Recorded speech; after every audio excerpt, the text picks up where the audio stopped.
We have just completed our 2-week workshops at Dunfermline High School and buzzing. I'm really impressed. I was definitely quite nervous about it before we went in, but it's been great. I don't know, what have you thought? The responses they've been giving, the feedback, just the real engagement with all the various tasks. So one of the things we have is the Swish online quiz. So it's fun for them to get the phones out. Yeah.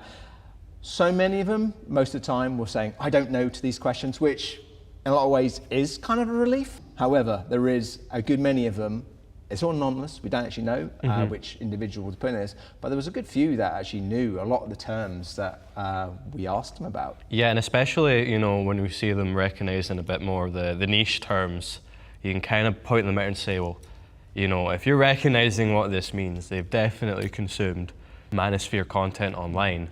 So I think that's been a great asset for sort of assessing how much people know. Yeah, I really like it. Definitely, and it's also been throwing a lot of memes that me and Claire didn't even know. And of course, Calum knows. I've done a lot of teaching on memes recently, but no, I think that's good as well in a sense, because it kind of lets them be themselves. That anonymity lets them kind of relax a little and really give them, you know, that space to answer what they want, even if sometimes it's a bit of nonsense. It helps with their relatability as well. And I think they open up a little bit to us as well if, you know, we sort of reciprocate that energy a bit.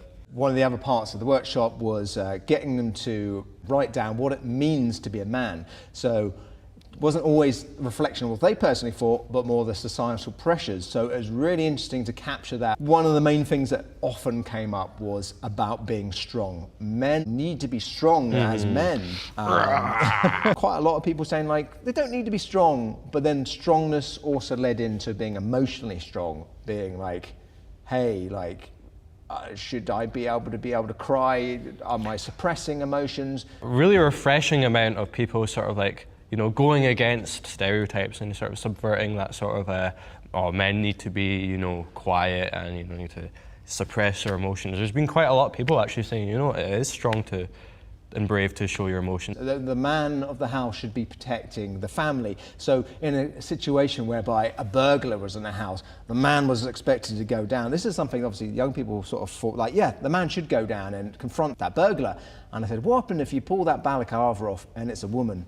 And the instant response was like, call up to the wife to come down and attack the woman, because men should not attack or hit women.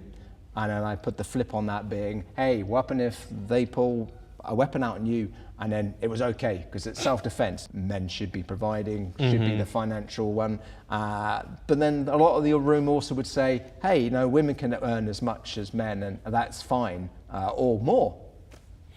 I definitely have sort of picked up that there is that pressure, especially on young men, because I mean this is S2s who we're working with, you know, feeling the pressure that they should be earning money. Definitely compared to when I was in school, I don't think I ever really felt that I needed to be grinding away and getting my money up. One of the exercises we did was one person representing a S2 young man who's looking for a girlfriend. So he was asking the internet, and often we would have the circle of young people to represent either TikTok or YouTube, and they were giving all these suggestions. Mostly it was very harmless, but then we kind of got into things such as like, hey, maybe you need a shower, maybe you need to buy them gifts to actually enable an opportunity to actually date someone.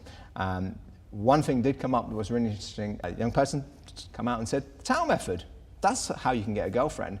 So biting down on the towel, you can improve your jawline, apparently. You're not just going to mention the towel method without having consumed some manosphere content. You know, that's definitely a bit more of a niche term than compared to like Sigma or Chad. That's kind of just spewed around the internet without any sort of real meaning. Quite a lot of praise for Andrew Tate. That was interesting. Yeah. Almost like, oh, what's wrong with him?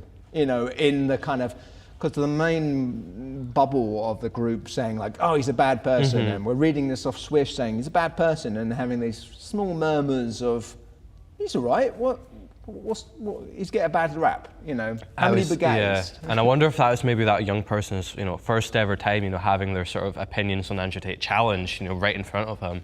Quite a few sign-ups as well, a mix of boys and girls. So hopefully we're going to be able to channel down our 15 young people to work on the project.